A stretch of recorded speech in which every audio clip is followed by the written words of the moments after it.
Hey, Susanna. Oh, hello. Can you tell us a little more about what goes into making the American Philatelist? I'd be so pleased. So, we usually work out what themes are going to be for a given month probably a year in advance. So, by the time we come around to making the June issue, we've known for more than half a year what it's going to be, and that really gives us an advantage of being able to seek out the best articles possible.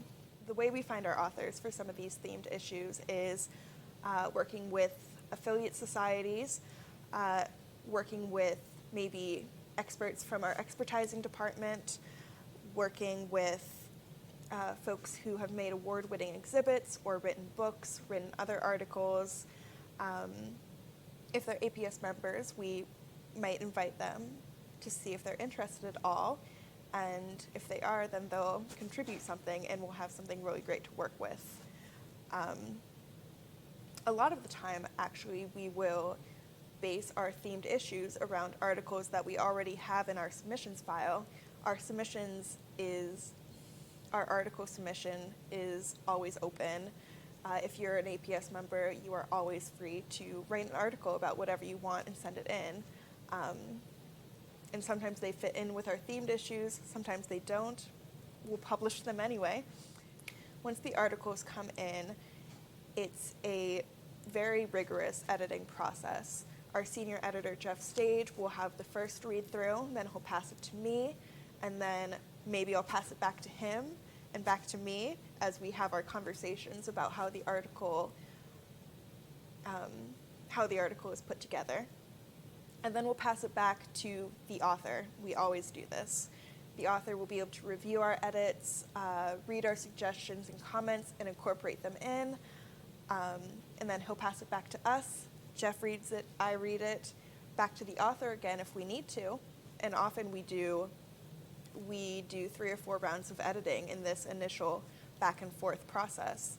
Then once we have the final version, the author is given the okay, we will pass it to Chad Cowder. He's our graphic designer, and Chad will lay it out. Once it's laid out, it goes back to Jeff, back to me, back to Chad, back to Jeff, back to me, and we get to the point of having a final proof. Usually at this point, we have already figured out what the cover for the issue is going to be.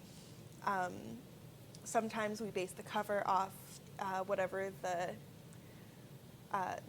big story of that issue, the feature story is.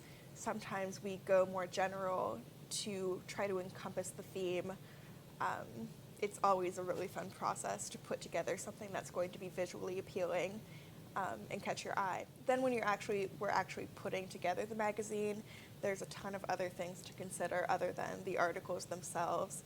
There's all of the columns from the different directors from the different services here at the APS. We have the president's column, Scott English's executive director column, my column, which I always procrastinate writing.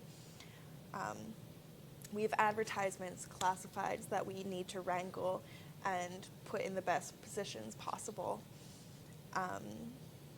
And we just read everything over and over again. We also put in order, we put the articles in an order that we think is going to be the best for reader experience. So if we have a longer article, we'll follow it with a shorter article. If we have an article based more on postal history, we'll try to follow it with an article that contrasts that somehow. Then once we've read it about 1 billion times and, caught all the mistakes that we're going to catch and missed all the mistakes that we're going to miss, we pass it on to the printer, and a week and a half later, it gets to your door.